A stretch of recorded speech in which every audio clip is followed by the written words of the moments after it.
Apa kabar pemirsa? Kembali lagi bersama saya Nirmala dalam Berita Optika Sepekan. Dalam minggu ini akan ada beberapa berita yang akan menghiasi layar kaca Anda. Di antaranya, setelah Budiman Sujatmiko dipecat dari keanggotaannya oleh Partai PDI Perjuangan, banyak muncul berbagai tanggapan dan spekulasi. Serta Festival Dayung Perahu Tradisional di Kali Begawan Mati di Desa Taijo Asri disambut positif oleh Bupati Lamongan, Yuhronur Effendi. Dan pemirsa, berikut Berita Optika kan selengkapnya.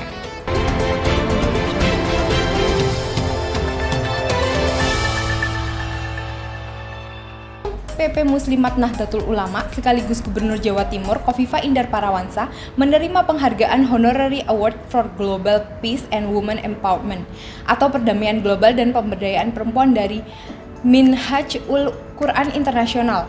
Organisasi Islam internasional yang berdiri sejak tahun 1980 ini beranggotakan 93 negara dari seluruh dunia.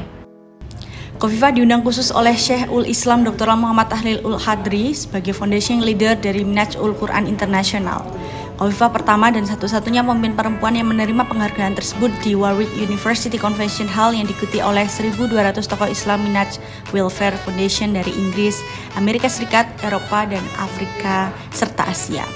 Penghargaan tersebut diserahkan langsung oleh Chairman Al-Hidayat UK, Dr. Zaid Iqbal, kepada Gubernur Khofifah pada acara konferensi Al-Hidayat di Ballroom University of Warwick, salah satu perguruan tinggi negeri terkemuka di UK, minggu lalu.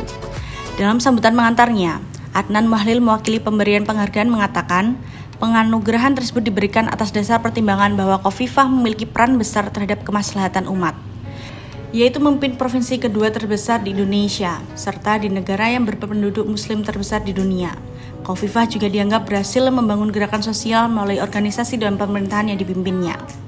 Serta itu, dalam pidatonya, Khofifah, Ketua Umum PPP Muslimat Nahdlatul Ulama memaparkan, apa yang dilakukan secara konsisten, sistematis gerakan sosial dan solidaritas sosial, membangun kebangkitan dan kemandirian muslimat dan kinerja teknokratis, sehingga Jawa Timur menjadi salah satu provinsi dengan pencapaian pembangunan sosial ekonomi yang tumbuh signifikan. Khofifah memukau acara tahunan itu dengan beberapa kali mendapatkan aplaus panjang peserta acara internasional tahunan itu dan mendapatkan standing ovation pada saat mengakhiri pidato dalam bahasa Inggris tersebut.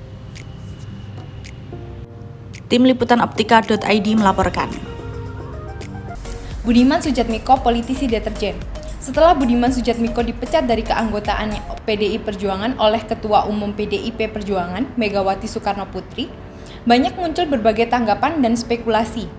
Padahal, maksud Budiman mendekati Prabowo ingin menjadi jembatan bersatunya kelompok nasionalis. Namun maksudnya tersebut justru dianggap pengkhianatan oleh PDI Perjuangan. Budiman Sujatmiko secara resmi dipecat oleh Ketua Umum DPP PDIP, Megawati Soekarnoputri, pada 24 Agustus 2023. Pemecatan terhadap Budiman itu disebabkan karena dia menyeberang ke kubu Prabowo Subianto. Pada 18 Agustus 2023, Budiman datang ke rumah Prabowo di Kartanegara, Jakarta Selatan untuk menyatakan dukungannya. Menurut Budiman, dia ingin menyatukan kelompok nasionalis dengan mendorong terbentuknya duet Prabowo-Ganjar sebagai baca pres dan bacawa pres 2024. Inisiatif Budiman itu dianggap pengkhianatan terhadap PDIP yang telah menetapkan Ganjar Pranowo sebagai baca pres PDIP. Apalagi beberapa hari setelah kunjungan Budiman itu, dia bersama Prabowo mendeklarasikan pembentukan relawan Prabu atau Prabowo Budiman Bersatu untuk memenangkan Prabowo sebagai Presiden 2024 hingga 2029. Bahkan Budiman berusaha menjadi deterjen, yaitu berusaha membersihkan kesalahan Prabowo Subianto yang telah menculik para aktivis mahasiswa di tahun 1998. Budiman berusaha meyakinkan sahabatnya, sesama aktivis 1998, bahwa zaman telah berubah dan berusaha mengejak Prabowo untuk berdamai dengan para aktivis 1998. Alih-alih mau menjadi deterjen politik dan menyatukan kelompok nasionalis, Budiman dipecat oleh partainya sendiri. Memang ada kepentingan pribadi pada diri Budiman, bertindak sendiri karena itu menyalahi ketentuan partainya. Tim Optika.id melaporkan. Puncak peringatan HUT ke-25 tahun PAN digelar di Tugu Pahlawan Surabaya pada Minggu malam 27 Agustus 2023. Menghadirkan band Ungu. Di panggung yang sama, PAN juga membagikan hadiah dan door prize sebesar 500 juta rupiah dari berbagai rangkaian kegiatan HUT PAN. Menurut Ketua DPW PAN Jawa Timur, Ahmad Rizky Sadik, pihaknya menyediakan banyak door prize, ada umroh, sepeda motor, dan banyak lagi. Totalnya sebesar 500 juta rupiah. Acara dengan tema Colors in Unity ini mencerminkan semangat persatuan dan keberagaman yang diusung PAN sebagai partai terbuka. Sebagai partai terbuka, PAN menerima semua kalangan rakyat Indonesia yang beraneka ragam untuk ikut menyuarakan dan membangun persatuan Indonesia melalui PAN. Untuk Colors Run yang menjadi kegiatan olahraga paling merakyat, diharapkan peserta berlari santai sambil melihat suasana senja di Kota Pahlawan. Jarak lari yang ditempuh pun tidak terlalu jauh. Start dari Tugu Pahlawan, Gemblongan, Tunjungan, Embong Malang, Blauran, Bubutan, dan finish kembali di Tugu Pahlawan. Colors in Unity merupakan festival keberagaman dalam kebersamaan. Diharapkan minggu ini menjadi hari family time. Acara yang digelar sejak pukul 10 pagi hingga jam 10 malam ini dihadiri peserta dari Yogyakarta, Jawa Tengah, Sulawesi, dan Sumatera.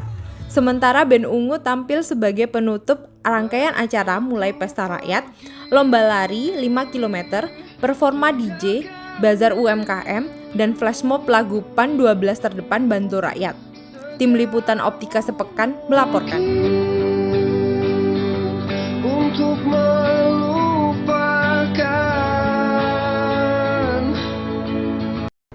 Penyelenggaraan Festival Dayung Perahu Tradisional di Kali Begawan Mati di Desa Tejo Asri, Kecamatan Laren, disambut positif oleh Bupati Lamongan, Yuhron Nur Effendi.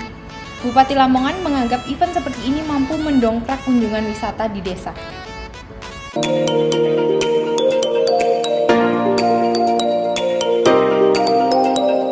Pak Iyas membuka Festival Dayung Perahu Tradisional dalam rangka memperingati Hari Ulang Tahun ke-78 Republik Indonesia pada Minggu 27 Agustus 2023. Pak Iyas, sapaan akrab Bupati Lamongan, mengatakan kegiatan diikuti oleh 32 tim ini patut dibanggakan.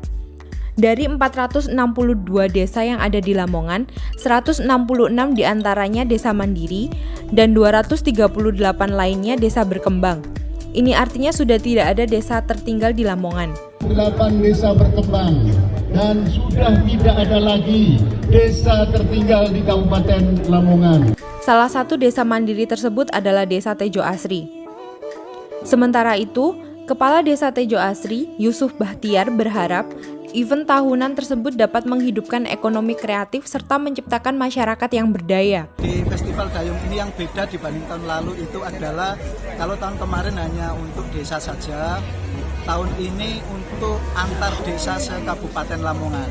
Jadi hari ini lebih besar eventnya, ada 32 tim yang akan memperebutkan hadiah total sebesar juara pertama 5 juta, total hadiahnya 10 juta untuk pemenang dan trofi. Dan ini luar biasa karena seluruh peserta hadir dan mewakili desanya masing-masing. Mudah-mudahan ini bisa menjadi event tahunan dan bisa menjadi berkelanjutan sehingga bisa menciptakan atlet-atlet dayung untuk Kabupaten Lamongan. Pihaknya berharap event dayung ini semakin menghidupkan pariwisata dan ekonomi kreatif masyarakat. Meski baru digelar kedua kalinya, festival tersebut dapat melahirkan bibit-bibit atlet dayung baru di Lamongan. Untuk juara pertama, Festival Dayung Perahu Tradisional dari Dusun Pilang, Desa Tejo Asri di Kecamatan Laren, lalu disusul Desa Parengan di Kecamatan Maduran, Desa Sukorejo di Kecamatan Turi, dan Desa Meluwur di Kecamatan Gelagah. Dari masing-masing tim, terdiri dari 5 peserta dayung, 2 cadangan, dan 2 ofisial. Ketakasan mereka akan diuji dengan melewati rute sungai sepanjang 350 meter. Tim Liputan Optika.id melaporkan.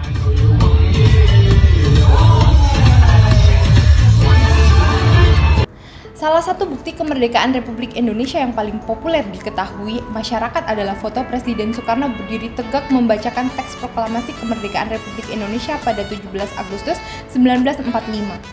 Foto hitam putih yang bersejarah itu diabadikan menggunakan kamera bermerek Leica oleh 2 bersaudara Frans Sumarto Mendur dan Alex Imprung Mendur.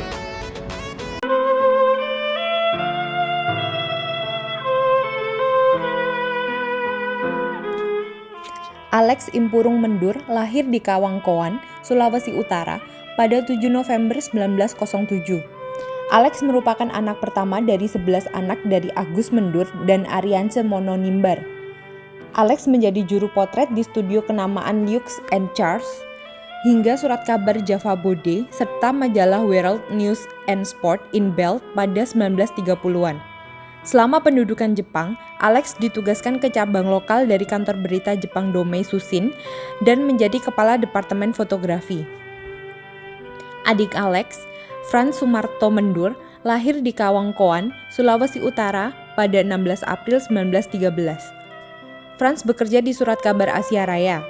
Saat itu Franz mendengar bahwa proklamasi akan diumumkan Soekarno dari rekannya yang juga seorang wartawan Jepang, bahwa proklamasi akan dilaksanakan di kediaman Soekarno pada Jumat 17 Agustus 1945. Franz sempat tak percaya. Namun, pada 17 Agustus 1945 pagi, Alex dan Franz kemudian berangkat menuju rumah Soekarno di Jalan Pegangsaan Timur nomor 56, Jakarta. Keduanya berangkat secara sembunyi-sembunyi dengan membawa senjata kamera bermerek Leica. Kamera Leica itu disebut-sebut selalu menemani Mendur bersaudara sehari-harinya sebagai wartawan foto. Mendur bersaudara itu juga berperan penting dalam mengamankan foto bersejarah itu dari tentara Jepang, yang ketika itu masih berkuasa. Berkat Mendur bersaudara, Indonesia memiliki foto sebagai bukti sejarah pembacaan teks proklamasi kemerdekaan pada 17 Agustus 1945. Foto-foto ini menjadi bukti visual yang tak lekang oleh waktu dan bisa terus dilihat oleh rakyat Indonesia hingga kini. Tim Liputan Optika.id melaporkan.